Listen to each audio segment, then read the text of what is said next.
listen, man, content creation, baby. You got to have something to say. And, Skip's on vacation. Stephen A's on vacation. So those guys are off the board. I've apologized for the Andrew Wiggins take. And it's like, oh, boy, media criticism. There's nothing new here. Why don't I just take a minor shot at Steph Curry? So here's the deal. Wildes, you love when I tell, I don't know if you love or not, but you say you love when I tell tales from my local radio career. Right after I got my job in Houston, I kept getting invited on local Kansas City podcasts to talk about my exit and talk about my time there. And after I did about the third one, my new boss in Houston called me into his office like, buddy, time to turn the page, and you're not helping yourself here. And it's because I just kept rehashing old things, and all of a sudden it's like there's new people to take shots at, and it's like I don't want to repeat myself, and I'm just hurting myself. And Draymond is now in a similar boat, where it's like, okay, I have said that I take my media, he said he takes his media and podcast career as seriously as he takes his basketball career. Those are his words, not mine. Because while I am old media, I don't misquote people. And Brew, if you want to take this media thing seriously, got to create some news. Got to break some news. Right. Got to get some new ground going. And that's what he's doing. Right. Much to the chagrin, I would imagine, of one Steph Curry. As someone pointed out on Twitter, Steph literally said, what are they going to say about me now? And Draymond's like, well, I've got something. You couldn't create your own shot a few years ago, buddy. You were a good little player, unanimous MVP, NBA champion, but you needed a real superstar to come in that we could feed the ball to because guys had figured you out. Now, Brew, no one had figured out the Warriors' offense by figuring out don't guard the guy who shoots threes with a backpack on. Of course, it's not had anything to do with the fact that they're playing 4-on-5 at times. It was because Steph Curry wasn't in the weight room long enough. And so, yeah, I mean, I'm curious how this landed at Steph's doorstep. Sure, not great.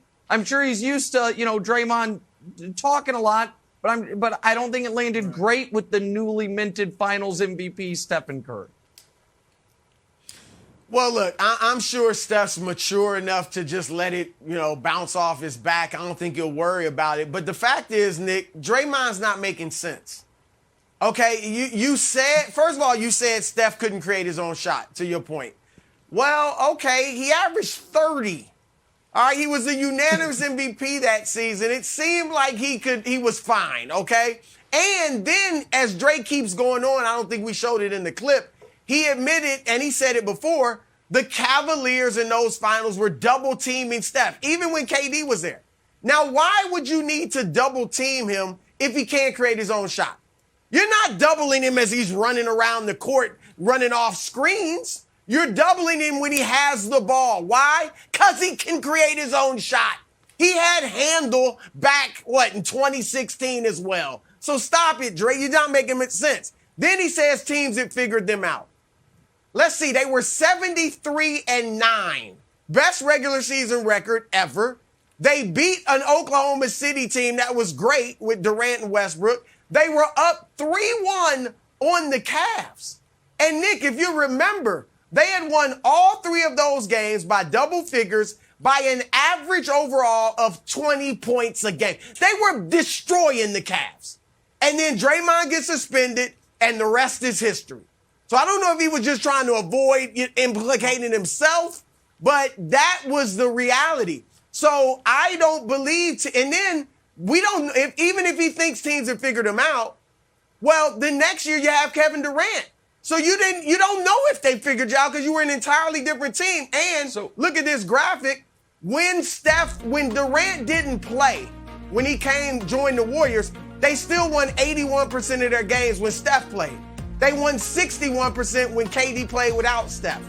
So I don't see any evidence that they figured him out. Nick, what I see is they were down 3-1 to a great OKC team that had beaten Kawhi and LaMarcus Aldridge at the height of their powers in San Antonio. And then they lost to a great Cavs team that had LeBron James, Kyrie Irving at the height of their powers not to mention Kevin Love. So it would have been tough, is what he means. It wouldn't have been like teams that figured us out. No, you weren't head and shoulders above everybody like you were once you got Durant. Okay, well, listen, I actually don't, Wildes, disagree with some of his analysis, because I don't think it was a coincidence that the Warriors were 73-9 and then coasting through the playoffs, and then all of a sudden lost 3 out of 4 to OKC after not losing 3 out of 4 all year, and a couple weeks later lost 3 straight to the Cavs after not losing 3 straight in multiple years. I do think there was an element of wearing Steph down and figuring some things out. I don't think Wildes, Draymond's analysis is totally wrong. I think it's just unnecessary for a guy who is still on the Warriors, who Kevin Durant is not his teammate and Steph Curry is. It's like Jenna said it in the pre-show meeting, like the advice I got when I was a kid arguing with somebody. You can either be right or you can be happy. You don't always get to be both. And Draymond might be right about this. And I do respect his basketball IQ. And he did play in the games. So I'll defer to him in that regard. But I just don't know that it was a necessary comment, Wildes.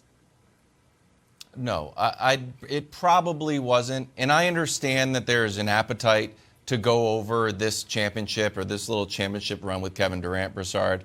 And I know this is a tough take to have, but I've been overserved on the Warriors championship. I'm just done. I feel like the waiter comes over and is like, can I interest you in more talk about Kevin Durant on the Warriors? I'm like, I'm good. I'll take a check.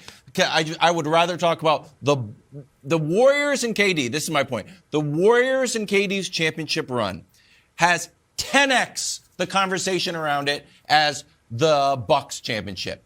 It has 50x the conversation around it than the Raptors championship. And that includes all Drake. Drake doesn't even talk about the Raptors championship. Never mind the bubble championship. The idea that we have to constantly go over an autopsy the Warriors championship. I'm done with it. And I know it doesn't make good fodder during a segment about said championship, but I'm cooked, right, dude. I'm out on it. I'm sorry. I did not watch it. It doesn't make good fodder. What you just said doesn't make good fodder. It's interesting. That's why we're talking about it, Wildes. And I would say this. I think Draymond's wrong. I think the Warriors, like I said, they were blasting that Cavaliers team in the first 4 games before Draymond's suspension. I think if they come back in 17, they beat the Cavs without Kevin Durant. This is not to disparage him. He was great. He was awesome. Fine. He made them better. But I think they would have beat the Cavs. I think it would have been like San Antonio in 2014, upset the way they let it get away from them a year ago, and would have had tunnel vision focused on beating the Cavs, and I think they would have. Then in 2018, remember, Kyrie Irving left. That wasn't the same Cavs team. Well, so I think they beat. Now, I think if Kyrie stays, I think they split the next 2 years. I think it's 1-1. Cavs get 1, Warriors get 1. And if with Kyrie leaving in 2018, I think the Warriors beat them that year as well. Thanks for watching. Subscribe here to get the latest from the show. Also, be sure to check out more of the best clips from First Things First, or go watch a few segments from our other shows on FS1.